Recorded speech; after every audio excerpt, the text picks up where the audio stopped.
মাটির বুক চিরে বেরিয়ে আসছে দাউ দাউ আগুন। আজ থেকে নয়, প্রায় অর্ধশত বছর ধরে এভাবেই জ্বলছে এই গহ্বর। কোনো আগ্নেয়গিরি নয়, নয় কোনো পৌরাণিক কিংবদন্তি। এটি ছিল বিজ্ঞানীদের একটি ভুল সিদ্ধান্তের ফল।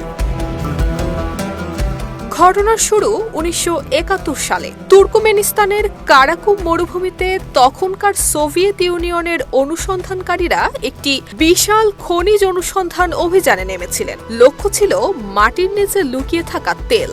বিশাল ড্রিল মেশিন বসিয়ে খনন শুরু করা হয়, কিন্তু তেলের বদলে বেরিয়ে আসে বিষাক্ত গ্যাস। ড্রিল চলার সঙ্গে সঙ্গে ধসে পড়ে বিশাল একটি এলাকা। তৈরি হয় 226 ফুট ব্যাস এবং 98 ফুট গভীর এক ভয়ঙ্কর গহ্বর। আর সেখান থেকে অনবরত বের হতে থাকে মিথেন গ্যাস। মৃত্যুর ভয়, পশু পাখির মৃত্যুর ঘটনা এবং পরিবেশের ধ্বংস ঠেকাতে চরম সিদ্ধান্ত নেন ভূতত্ত্ববিদেরা। তারা সেই গ্যাসে আগুন ধরিয়ে দেন। ধারণা করা হয়েছিল কয়েকদিনের মধ্যেই গ্যাস পুড়ে শেষ হবে, নিভে যাবে সেই আগুন। কিন্তু বাস্তবতা দেখালো ভিন্ন চিত্র। আগুন তো নেভেইনি। 1971 সাল থেকে টানা জ্বলছে এই গহ্বর। ভূতত্ত্ববিদরা বলছেন, যেদিন খনির প্রাকৃতিক গ্যাস শেষ হবে সেদিনই নিভবে এই আগুন। কিন্তু কবে তা ঘটবে তা কেউ জানে না। RICL TMX, যুগের পর যুগ স্থাপনা থাকে মজবুত।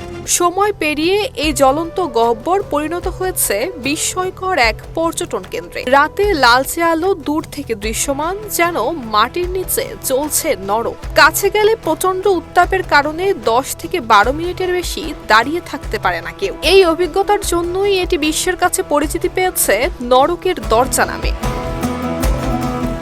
নরকের দরজা তুর্কমেনিস্তানের রাজধানী আশগাবাদ থেকে প্রায় 226 কিলোমিটার দূরে অবস্থিত। সেখানে অর্ধশত বছর ধরে জ্বলতে থাকা এই আগুন দেখতে ভিড় করেন নানান প্রান্তের পর্যটকেরা। মোট কথা, বিজ্ঞানীদের ভুল আর প্রকৃতির বিপর্যয়ের এই মেলবন্ধন নরকের দরজাকে পরিণত করেছে রহস্যময় এবং ভ্রমণমুখী এক আকর্ষণে। নুসরাত জাহান মেহেক, ঢাকা পোস্ট।